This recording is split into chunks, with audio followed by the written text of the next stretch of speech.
அனைவருக்கும் வணக்கம். விஜயகுமார், விஜயகுமார் திருச்சி துவாக்குடியிலேருந்து பேசுகிறேன். இப்போ பார்த்தீங்க அப்படின்னா 2026 தேர்தல் எப்படி இருக்கும், தேர்தல் நடக்க போகும் நாள் எப்படி இருக்கும், அதே நேரத்தில் பார்த்தீங்க அப்படின்னா அந்த தேர்தலில் யார் ஜெயிப்பா அப்படிங்கிறத நம்ம என்ன பண்ண போகிறோம், பார்க்க போகிறோம். தேர்தல் நடக்க போகிற தேதி பார்த்தீங்கன்னா 23/4/2026. என்னது 23/4/2026. அந்த 23/4/2026 கூட்டணும் அப்படின்னோம்னா மொத்தம் 19 வரும். அந்த 19 1+9 ரெண்டையும் கூட்டினோம்னா 1 வரும். நியூமராலஜி படி நம்ம பார்த்தோம் அப்படின்னோம்னா ஒரு சூரியனும் ஒரு செவ்வாயும் சேர்ந்து என்ன பண்ணுறாங்க, ஒரு சூரியனை உருவாக்குறாங்க. அப்படிங்கும்போது இந்த ஓட்டு போடக்கூடிய தேதியிலே என்ன வரப்போகுது அப்படின்னா டிஎம்கே வரப்போகுது. 1ஆம் நம்பர் 1 அப்படிங்கிறது சூரியன். அப்போ அன்னைக்கு சூரியனோட ஆதிக்கம் அதிகமாக இருக்குது. இவங்க இந்த தேதியை ஃபிக்ஸ் பண்ணவங்க பிளான் பண்ணி தான் பண்ணாங்களா இல்லை யதார்த்தமாக பண்ணாங்களான்னு தெரியல. ஏன் அப்படின்னா சித்திரை மாதத்தில் சூரியன் உச்சத்தில் இருப்பார்னு எல்லாருக்குமே தெரியும். அப்போ நடக்கிறது சித்திரை மாதம். எப்படி சித்திரை மாதம் 10ஆம் தேதி வேறு வருது. 23ஆம் தேதியை கூட்டினோம்னாலும் என்ன வருது, 1 வருது. அப்போ என்னாச்சு, சூரியனோட ஆதிக்கம் அதிகமாக இருக்குன்னு அர்த்தம். சரியா, சூரியனை பற்றி சொல்லிட்டேன். எத்தனை சீட்டு வரும்னு சொல்லணும்ல, எப்படி எத்தனை சீட்டு வரும் அன்னைய தேதியை கூட்டணும் அப்படின்னோம்னா நியூமராலஜி கால்குலேஷன் படி 23 × 4 பெருக்கணும் அப்படின்னோம்னா என்ன வரும், 92 வரும். அப்புறம் ஒரு மல்டிபிள் கால்குலேஷன், ஒரு சீக்ரெட் கால்குலேஷனில் கூட்டினோம்னா 2 × 2 2 + 2 2 × 4 எல்லாத்தையும் கூட்டும்போது என்ன வரும் அப்படின்னோம்னா எத்தனை வருது, ஒரு 16 வரும். ரைட்டா, 6 4 24, 4 × 6 எல்லாத்தையும் சேர்த்து கூட்டினோம்னா 24 வரும். அப்போ எல்லாத்தையும் கூட்டினோம்னா உங்களுக்கு பார்த்தீங்க அப்படின்னா 116 வரும். 116 வரும். அப்போ டிஎம்கே தனி மெஜாரிட்டியில் ஒரு 116 சீட்டு வரும் அப்படின்னு சொல்லலாம். சரிங்க, 25 கூட்டணி வச்சுருக்காங்க. எத்தனை கூட்டணி, டிஎம்கே 25 கூட்டணி வச்சுருக்காங்க. அந்த 25 கூட்டணிக்கும் எத்தனை சீட்டு வரும்னு பார்த்தோம்னா மினிமம் ஒரு 15 to 20 சீட்டு வரலாம் மெஜாரிட்டியாக. அதிகபட்சம் ஒரு 15 சீட்டு to 20 சீட்டு வரலாம். சரிங்களா, ஏன்னா டிஎம்கே பார்த்தீங்கன்னா தனி மெஜாரிட்டியில் ஒரு 116 சீட்டு வரப்போகுது. இதில் ஒரு 20 கூட்டணும் அப்படின்னோம்னா மினிமம் ஒரு 122 முதல் 135 சீட்டு வரும். 122 135 சீட்டு வர்றதுக்கு என்னது நியூமராலஜி படி வாய்ப்புகள் அதிகம் இருக்குது. இந்த பதிவுகள் ஜோதிட சம்பந்தப்பட்ட பதிவுகள் மட்டுமே, யாருடைய மனதையும் புண்படுத்துவதற்காக இல்லை.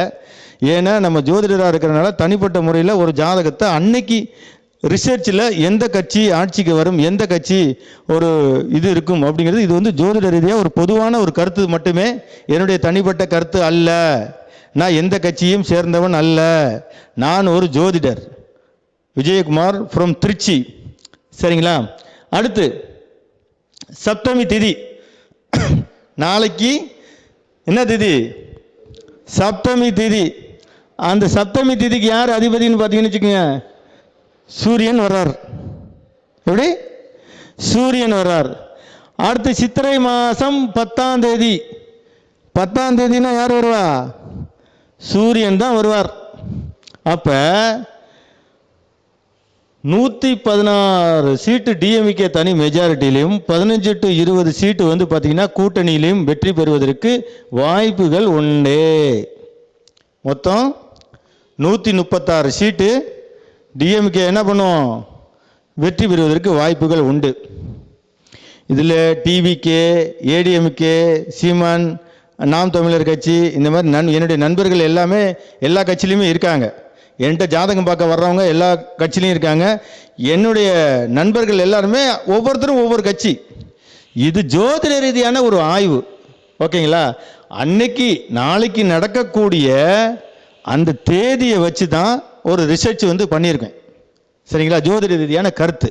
சரிங்க, டிஎம்கேக்கு இவ்வளோ சீட்டு கொடுத்துட்டீங்க. அப்போ மீதி உள்ள சீட்டு யாருக்கு வரும் அப்படின்னு வந்து பார்த்தோம்னா அடுத்து ஏடிஎம்கே. ஏடிஎம்கே அப்படின்னு பார்க்கும்பொழுது இலை, என்னது ஏடிஎம்கேன்னா இலை, அதோட சின்னம் சூரியன். உங்களுக்கு தெரியும், சூரியன் பிரகாசமாக இருக்கும். இலை வந்து என்ன பண்ணுவோம், சந்திரன் தான் இலை. சூரியன் அங்கே உச்சத்தில் இருக்காரு, பிரகாசமாக இருக்காரு நாளைய தேதிக்கு. சந்திரன் வந்து எங்கே இருக்காரு, மிதுனத்தில் இருக்காரு. மிதுனத்தில் இருந்தாலும் அது ராகுவோட சாரத்தில் இருக்காரு. சந்திரன் அப்படிங்கிறது இலை. அந்த இலையை என்ன பண்ணுவோம், சாப்பிட்டு முடிச்சோன்னா தூக்கி போட்டுருவோம். அப்போ நாளைக்கு அந்த சந்திரனுக்கு பவர் இல்லை. சூரியன் பவரா சந்திரன் பவரா அப்படின்னு வந்து பார்த்தோம் அப்படின்னோம்னா சூரியனுக்கு தான் பவர். ஜோதிடத்தில் ஒரு விதி இருக்கு, செவ்வாயும் சனியும் சேர்த்து பார்க்கும் இடம் கெட்டு போகும்ட்டு. எப்படி, செவ்வாயும் சனியும் சேர்ந்து பார்க்கக்கூடிய இடம் கெட்டு போகும். செவ்வாயோட 4ஆம் பார்வை எங்க பார்ப்பாரு, மிதுனத்தை பார்ப்பாரு. அப்ப இங்க சனியோட 3ஆம் பார்வை எங்க பார்ப்பாரு, சுக்கிரனை பார்ப்பாரு. ஏன் சுக்கிரனை பார்க்கறாரு அப்படின்னா சந்திரன் வந்து சுக்கிரன் வந்து பார்த்தீங்கன்னா 2-7க்கும் அதிபதி. அதனால தான் சொன்னது இங்க வந்து பார்த்தீங்கன்னா ஏடிஎம்கே வந்து பார்த்தீங்கன்னா அந்த அளவுக்கு பிரகாசமா இல்லை. ஓகே, அப்போ எவ்வளோ சீட்டுங்க வரும் அப்படின்னு வந்து பார்த்தோம்னா ஏடிஎம்கே வந்து பார்த்தீங்கன்னா ஒரு 60லேருந்து 65 சீட்டு மெஜாரிட்டி. அதிகபட்சம் வந்து பார்த்தீங்கன்னா ஒரு 80 சீட்டு. 60 டு 80 சீட்டு வருவதற்கு வாய்ப்பு இல்லை. அதுவும் யாருக்காக அந்த ஓட்டு அப்படின்னா எம்ஜிஆருக்காகவும் ஜெயலலிதாக்காகவும் தான். அந்த இலை அப்படிங்கிற ஒரு அந்த சின்னத்துக்காக மட்டும்தான் எவ்வளோ சீட்டு மெஜாரிட்டியாக வரும், இந்த 60லேருந்து 80 சீட்டு வர்றதுக்கு வாய்ப்பு இருக்குது. கணிப்புப்படி பார்த்தோம்னா 62 சீட்டு வந்து வந்துடும். சரிங்க, இது 2வது கட்டத்தில் இருக்கிறது.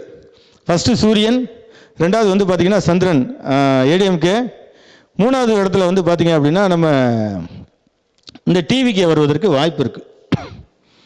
இந்த டிவிகே வந்து பார்த்திங்கன்னா டிவிகே அப்படின்னா நியூமராலஜி படி குறிக்கக்கூடியது துலா ராசியும் ரிஷப ராசியும். அப்போ காலபுருஷனுக்கு என்னது 2-8. எப்படி, காலபுருஷனுக்கு 2-8. அப்போ செவ்வாயும் சனியும் சேர்ந்து பார்க்கக்கூடிய இடம் பால்னு சொல்லி இந்த இடத்த பாலாக்கியாச்சு. அப்போ அடுத்த இடம் பாலாக போகிறது இங்கே. செவ்வாயோட சேர்ந்து 8ஆம் பார்வையை பாலாக்குறது இங்கே. ஒரு ஜாதகத்தில் நம்ம எப்படி பார்க்குறோமோ அன்னைய நிகழ்வுகளை அப்படி தான் எடுக்க போகிறோம்.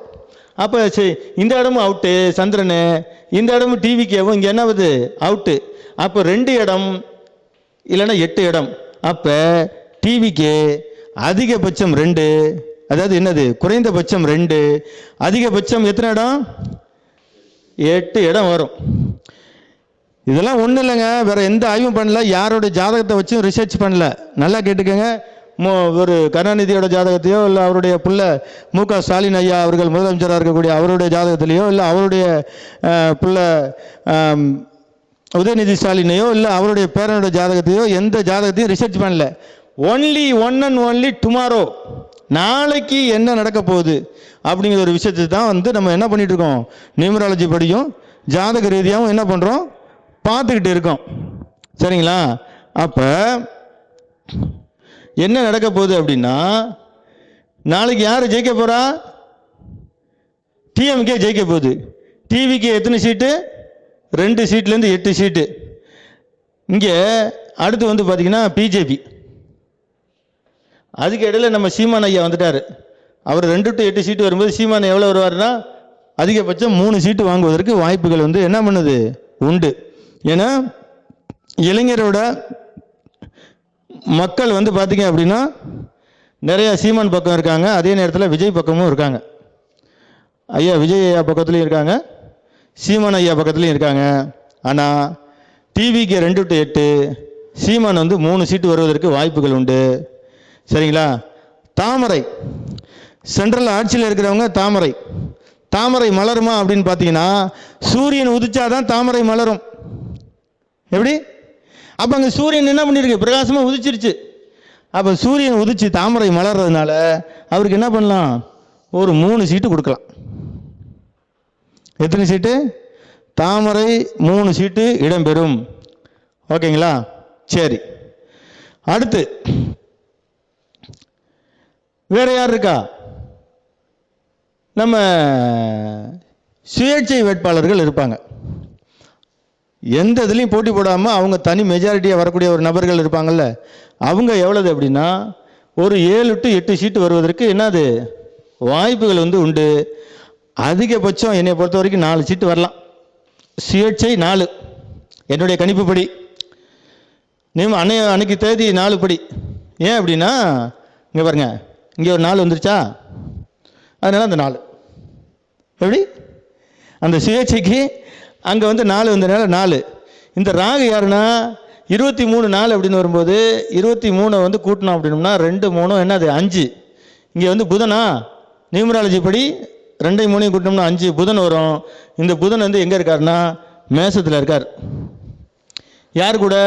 உச்சம் பெற்ற சூரியனோட இருக்கார். அப்போ என்னது டிஎம்கே மெஜாரிட்டி அதிகம்னு அர்த்தம். அடுத்து ராகு.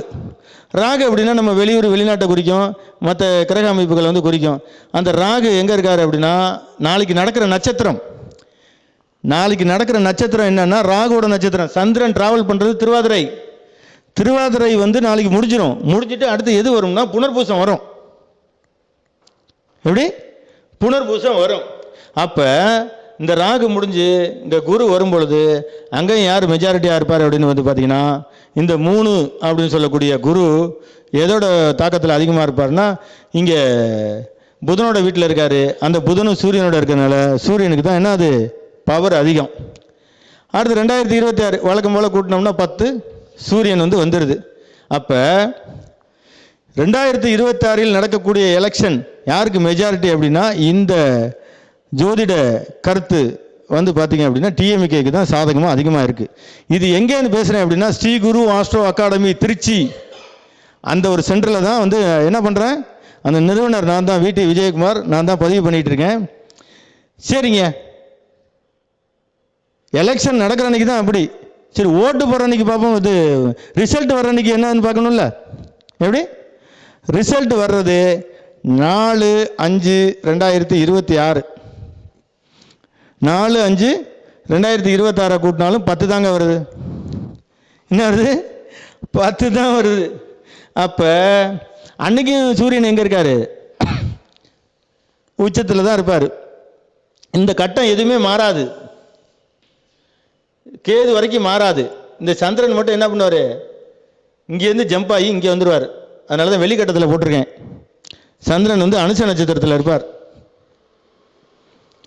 அப்போ அங்கே சந்திரனுங்கிறது இலை, சந்திரனுங்கிறது ஏடிஎம்கேன்னு எடுத்துக்கிட்டோம்னா அங்கே காலபுருஷனுக்கு 8ஆம் இடத்துல போய் நீசமாக போனனால அங்கே என்ன பண்ணிட்டாரு, மக்கள்லாம் நாசமாக போய் ஓட்டம் வந்து மாற்றி போட்டு அவங்க ஜெயிக்கிறதுக்கு காரணமாக இருக்காங்க. ஆனால் எலெக்ஷன் ரிசல்ட் வர்ற அன்னைக்கு கண்டிப்பாக ஒரு அசம்பாவிதம் நடக்கக்கூடிய வாய்ப்புகள் உண்டு, விபத்துக்கள் உண்டு. அசம்பாவிதம் நடக்கும், விபத்துகள் நடக்கும். மிக மிக ரொம்ப கவனமாக இருக்கணும். காலபுருஷனுக்கு 8ஆம் இடம் 8ங்கிறது வந்து பார்த்திங்கன்னா ஒரு விபத்து. சந்திரனுங்கிறது வந்து பொதுமக்கள், சனிங்கிறது வந்து பொதுமக்கள். அடித்தட்டு மக்கள் வந்து ஏதோ ஒரு விதத்தில் வந்து பாதிக்கப்பட போகிறாங்க அப்படிங்கிறத தெளிவாக இந்த அன்னைக்கு உள்ள கோச்சார நிலை வந்து காட்டுது. அதனால் மக்களாகிய நீங்கள் மிக தெளிவாக உங்களுக்கு எந்த கட்சியில் பிடிக்குதோ அந்த கட்சியில் நீங்கள் ஓட்டு போடுங்க. அடுத்து வரக்கூடிய ஒரு நல்ல தலைவரை தேர்ந்தெடுங்க அப்படிங்கிறத இந்த நேரத்தில் கேட்டுக்கிட்டு உங்களிடம் வந்து விடைபெறுவது விஜயகுமார், VT விஜயகுமார், திருச்சி ஸ்ரீ குரு ஆஸ்ட்ரோ அகாடமி மற்றும் ஸ்ரீ குரு திருமண தகவல் மையம். என்னுடைய ஃபோன் நம்பர் வந்து பார்த்தீங்க அப்படின்னா 89 39 16 55 60 77 08 54 89 51. அதாவது இது வந்து பொது கருத்து தான் மக்களே.